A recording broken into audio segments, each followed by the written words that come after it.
You're on thin ice, lol. That's what she texted me, 7 laughing emojis after it.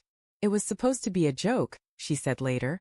But I remember staring at that message in the middle of my lunch break, my sandwich halfway to my mouth, and feeling something in my chest twist. Because something about the way she said it, like she was trying too hard to make it sound harmless, felt off. You know that gut feeling when something inside you whispers that the person you love isn't being honest anymore? That's what hit me right then. And for the first time in our 7-year marriage, I didn't laugh back. Mara had always been quick with sarcasm, playful in a way that used to make me feel alive.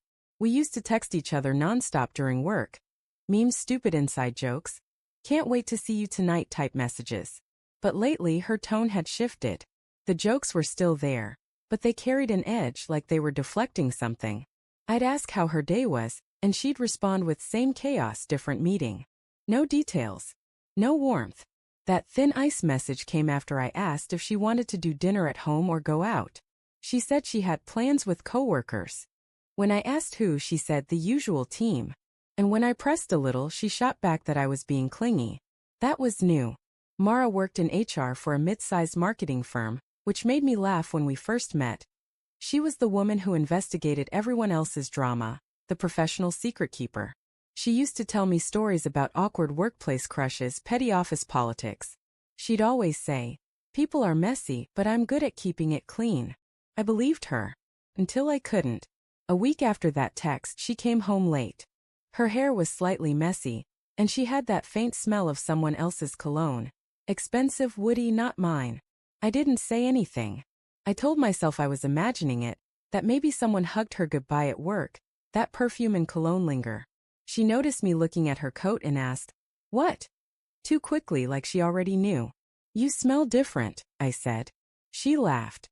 "God, you're paranoid. One of my coworkers sprayed some sample crap from her purse earlier." I nodded, but something in me didn't buy it. It wasn't just the smell. It was the way she avoided my eyes when she said it.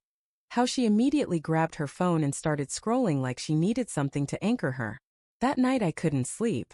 I stared at the ceiling, the sound of her steady breathing next to me almost mocking. My mind kept circling the same thought. Who was she texting when she turned her phone face down every time I walked by? The next morning I did something I'm not proud of. While she was in the shower, I checked her phone. It was locked and she'd changed her passcode. That, more than anything, hit me like a gut punch. She'd never hidden anything from me before. I stood there in our bedroom holding her phone, listening to the sound of running water, and I swear I could feel the foundation of our marriage cracking. When she came out wrapped in a towel, she saw me standing there and froze. "Did you just try to unlock my phone?" she asked, eyes narrowing. "I wanted to see the time," I lied. She snatched it from me, her face flushed. "Jesus, Liam. What's wrong with you lately? You're acting like some jealous teenager." I could have told her the truth then, that I felt her slipping away, that I was scared. But I didn't. I just said, "I'm sorry," and watched her retreat into silence for the rest of the morning. Days turned into weeks, and whatever was left of our closeness started rotting quietly. She was always working late, always on edge when I asked simple questions. Then one night, while she was asleep, her phone buzzed with a notification that lit up the screen. Just one word, "Thanks," from a contact named Jay. I didn't open it, I couldn't. But that Jay haunted me. It could have been anyone. It could have been nothing. Except it didn't feel like nothing. The next day, I took an early lunch and drove to her office. I told myself it was a surprise visit, bring her favorite coffee, maybe clear the air. But when I got there, she wasn't at her desk.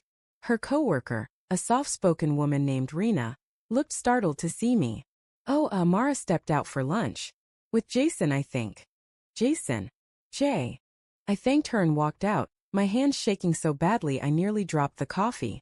I sat in my car outside a nearby cafe, and sure enough, 10 minutes later, I saw them, Mara and Jason, walking out together. Laughing. Close. Too close. His hand brushed her lower back as they stepped off the curb, and she didn't move away. She looked happy. I didn't confront them. I couldn't. I drove home in a fog, my heart hammering so hard I thought I'd crash. When she got home that evening, she acted like nothing happened. She kissed me on the cheek, asked if I wanted takeout. I played along, but inside I was unraveling. Over the next few days, I started noticing more things. The way she smiled at her phone, the way she wore perfume on nights she claimed she was just catching up on reports, the way she called me hon less and yeah more. And then the HR investigation happened. It started with an email she got late one night. I was sitting beside her on the couch when it popped up. Subject line confidential. Inquiry regarding conduct. She went pale instantly, closed her laptop, and mumbled something about a misunderstanding. What kind of misunderstanding? I asked. Nothing. It's just some office rumor. I'll handle it. But she didn't handle it. Over the next week she was a mess. Snapping at me, crying in the shower, avoiding calls. I finally found out what happened from her coworker Rena, who called our home by mistake looking for her. Apparently, HR had received an anonymous complaint about Mara and Jason, accusations of an inappropriate relationship between a supervisor and a subordinate. Mara wasn't just working with Jason. She was his manager. When she got home that night, I confronted her. I told her I knew about the investigation. She tried to deny it at first, but I could see the defeat in her eyes. Liam, she said, her voice trembling. It wasn't supposed to happen. I didn't mean to fall for him. I remember standing there in our living room, the walls closing in around me, trying to process the words fall for him. Did you love him? I asked. She hesitated. I thought I might. That hesitation broke something in me that will never heal. She tried to explain how lonely she'd felt, how routine our life had become, how Jason made her feel seen again. I wanted to scream that I saw her every damn day, that I'd been there through everything. But what came out instead was a whisper. You ruined us for him? She cried. I didn't. I felt too hollow for tears. The investigation ended 2 weeks later. Jason was fired for breaching company policy. Mara was placed on leave pending further review. She spent those weeks sitting on our couch, drinking wine, staring at her phone like it held her future. I spent them sleeping in the guest room, trying to convince myself there was still something worth saving. When HR officially terminated her, she just nodded quietly, as if she'd been expecting it. The irony wasn't lost on either of us. The woman who once enforced the rules was now destroyed by them. A few days later, she packed a bag. She said she was going to stay with her sister for a while. I didn't stop her. There was nothing left to say. Before she left, she looked at me and said, I really did love you, you know. I nodded. Yeah, I know. Once. I watched her drive away, and for the first time in months I didn't feel anger or jealousy. Just exhaustion. People think betrayal is about someone choosing another person over you. But it's not.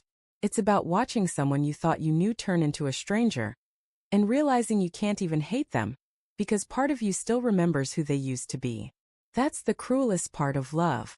It doesn't end cleanly. It fades, dragging pieces of you with it. And sometimes the ice you thought you were standing on wasn't yours to break. It was hers all along.